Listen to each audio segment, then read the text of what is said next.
22-13 run with complimentary plays here on the video report over the past 2.5 weeks after cashing in Thursday night with the Bulls. Took a split with the NBA playoff picks on Friday, giving you an easy winner on San Antonio. And then in a game that was virtually pick'em and came right down to the final minutes, I lost with the Mavericks as Houston managed to pull off the cover, but still 22-13 with the free plays, the ones I'm giving away.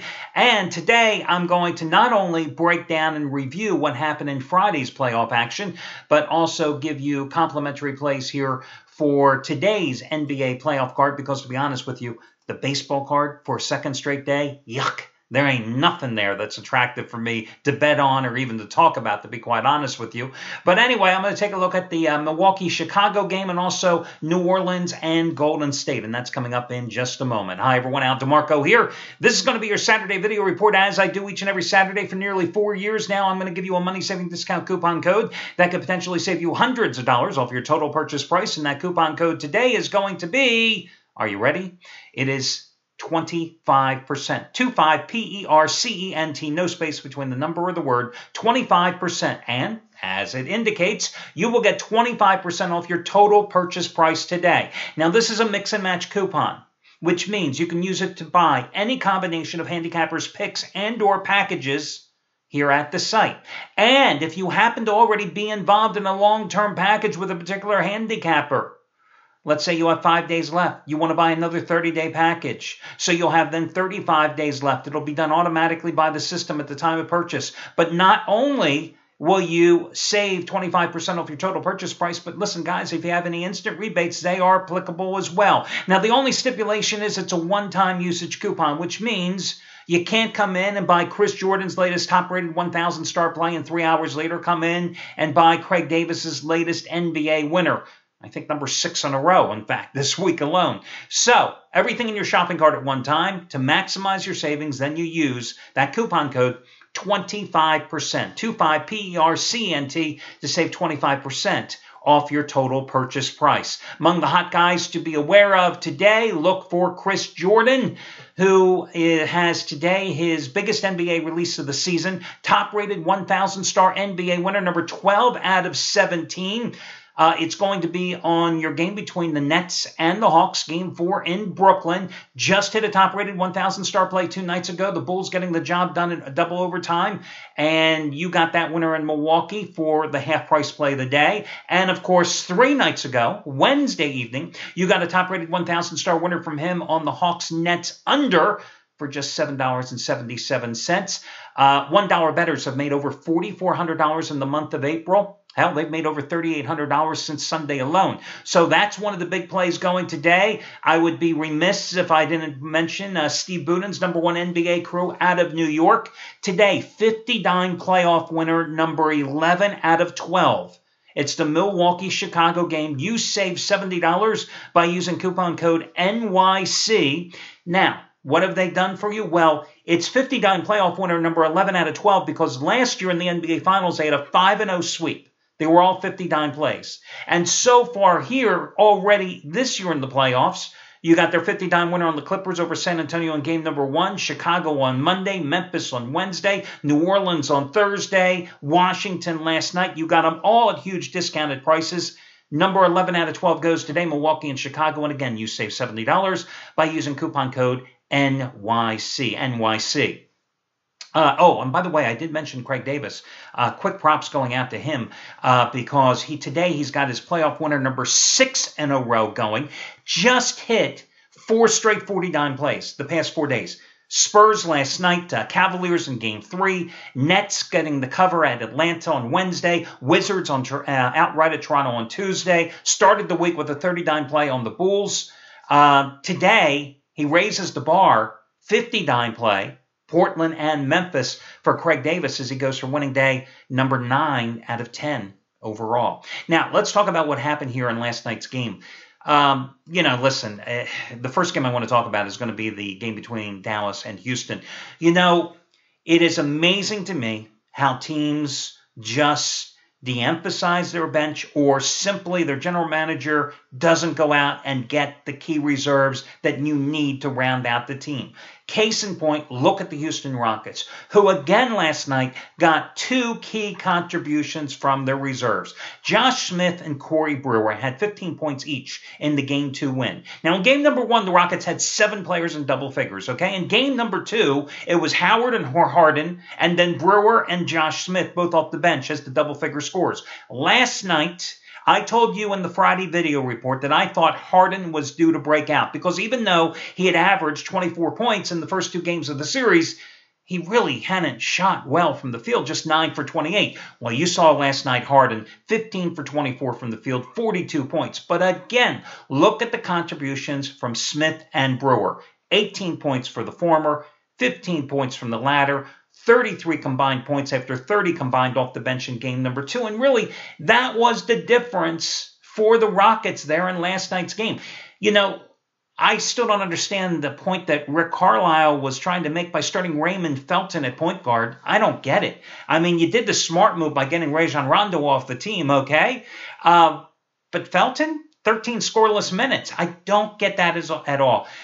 The Mavericks run much better when Devin Harris, if he's healthy, is out there at the point, or in the second half of the season, especially the past 6 weeks when J.J. Barrera was running the show. Barrera came off the bench, 25 minutes, 11 points, 9 rebounds, and 6 assists, I think it was, in the game. But, you know, Devin Harris had 10 points and a couple assists and 20-some minutes off the bench, too. But you kind of wasted that time with Felton out there because he was lost running that team. But, hey, it's all over for the Mavs. It was right there. I mean, it was a virtual pick'em game. It was a throwback to the game of the 70s with, 130 to 128, the final score. That's the type of game I like. You can have those 85-78 games. I don't care for that. I want to see scoring. I don't want to see defense. That's the bottom line. Then you look at the Toronto-Washington Wizards game. Listen, I had the Wizards last night. I just want to thank you, send a personal thank you out to Paul Pierce for hitting that three-pointer late to give us all the cover last night.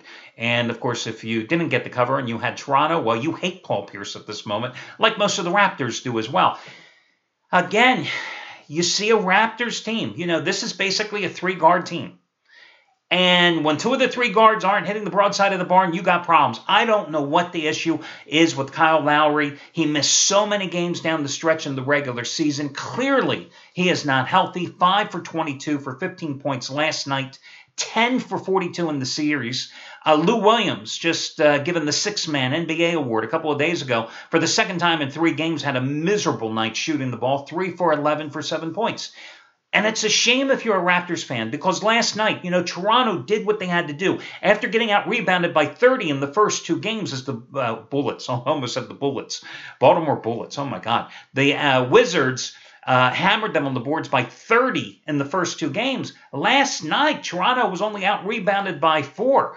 And points in the paint, they were only outscored 44-42. So they did their job on the boards, but they couldn't get their fast break going. They were outscored 20-9 on the break, and that is in large part because Lou Williams and Kyle Lowry shot so poorly in the game. Plus, you also saw the Wizards with 6 players in double figures, and again, Otto Porter and Drew Gooden, came off the bench. Very effective minutes, 51 combined minutes, 23 points and 15 rebounds from your 2 big forwards, your 2 big men coming off the bench. Again, it shows you the difference an active contributing bench can make to a team. And that leads up to my point about the San Antonio Spurs, who, again, I told you I like the Clippers here on the video report last Sunday in game number 1, but I told you then that I think the Spurs were going to come back and win the series. I told you that the biggest problem before each one of these games in the series would ultimately be the Clippers' lack of bench production, 29th in bench productivity during the regular season. And I thought that coming into game number 3 last night, as I mentioned in yesterday's video report, their biggest problem was going to be the sheer number of minutes that their big 3, Chris Paul, Blake Griffin, and DeAndre Jordan, all played in the first 2 games of the series, especially the overtime game the other night. It would come back to nip them in the butt, and especially since the Clippers didn't have the advantage of the extra day rest, because last night they were playing less than 48 hours after losing at home. And you saw what happened last night. I mean, Paul, whether it was tired legs or whatever, 3 for 11 for 7 points. Look at Redick, 2 for 7. Even Blake Griffin, who had torched the Spurs, just 6 for 15. Clippers as a team shot 34.1%. They were out-rebounded 47-38. And if I told you going into yesterday's game that Tim Duncan, after that miraculous, marvelous performance in game number 2, and Tony Parker, who has been injured throughout the series, would have a combined 10 points in 57 minutes last night, would you have guessed that the Spurs would win, let alone blow out the Clippers in the fashion they did? But again, you look at the Clippers bench, they've got nothing. You got the starters playing a bunch of minutes, and listen, the Spurs got a stranglehold on the series, and you look at this Clippers team, how it's constituted. You know, they went out and they got Doc Rivers, but Doc Rivers is only as good as the players you got, and you have a couple of stars, but you got nothing coming off the bench. You don't even have a Corey Brewer coming off the bench. That's how bad it is for the Clippers. Now let's fast forward to your complimentary plays for today's games. I'm really intrigued to see how the Pelicans come out tonight against Golden State. I mean, listen, they played their hearts out for 3 quarters. That's the problem. You took a 20-point lead into the 4th quarter. You're playing at home. You've got momentum and everything on your side, and you lose in overtime. How do you rebound from that type of loss? I mean, I haven't seen the Golden State Warriors exhibit any of that kill their mother mentality in terms of going for the jugular in this series. I mean, how the hell did the Warriors find themselves down by 20 points? This after playing sporadically well in game number 1 and not well at all really in game number 2, except in a couple of key spurts. How the hell did they find themselves down 20 points in this series? Question is, can a young team like the Pelicans, who gave everything they had in game number 3, possibly recover mentally and emotionally after that horrifying loss if you're a Pelicans player? That's the question here. I mean, listen, you know, the Pelicans shot 51.1% in game number 3. That's 10 points better than the Warriors. Ryan Anderson, who was 2 for 11 in the first 2 games of the series, suddenly he found his shooting stroke again, 10 for 14, 26 points. They had Norris Cole come off the bench with 16. They had Jrue Holiday come out of nowhere off the bench with 10 points. And it's a good thing because Eric Gordon, 2 for 10 for 6 points. Now, they had no answer for Curry and Thompson. Curry averaging 32 points in the series. That duo combined for 68 points in game number 3. But again, I'm looking at this margin here tonight, 7 points. I'm looking at this youthful, exuberant team in the Pelicans. I just think that they've got one more bullet left in the chamber, and I think they're going to be able to fire it tonight. I don't think they win the game, but I think they leave everything out there on the line, and I think that they can hold on for the backdoor cover. Is it a play that I'm particularly enamored with, even as a free selection? No, I'm not going to lie to you. I'm not. But I do think that's the way to go in this particular game. Now, your other free play, I do like a little more, to be honest with you. And you'll notice I have no opinion on the Hawks and the Nets. Again, no opinion on that one. But I want to take a look at the Milwaukee-Chicago contest. You know, prior to Game 3 of that series, I had said to you that the Bucks, much like the Mavericks last night, where you have in the first round of the playoffs, especially where you have a home dog down 2-0 in a best-of-7 series, game number 3 is always that circle the wagons game. If you've got one good game left, this is the game you're going to play. And there you saw the Bucks, just like the Pelicans. They had a big lead. They were up by 18 points at one point against Chicago, and they managed to lose that game in double overtime, 113-106. Do they have anything left? That's a good question, but let's turn it around a little bit. What did the Chicago Bulls have to give tonight? Here's the thing. Paul Gasol, who lit up the Bucks during the regular season, has been very quiet in the series. And the Bulls, after out-rebounding the Bucks in the first 2 games of the series, did not dominate the boards in game number 3. More importantly, the Bucks, they were done in game number 3 because Derrick Rose just had a magnificent game with 34 points. He had a good all-around game in game number 1, 23 points, right? He had a horrible game in game number 2. I think he was 4 for 14 from the field, only 14 points. Then another brilliant all-around game, especially deadly from three-point land in game number 3. But game number 3 was Thursday night.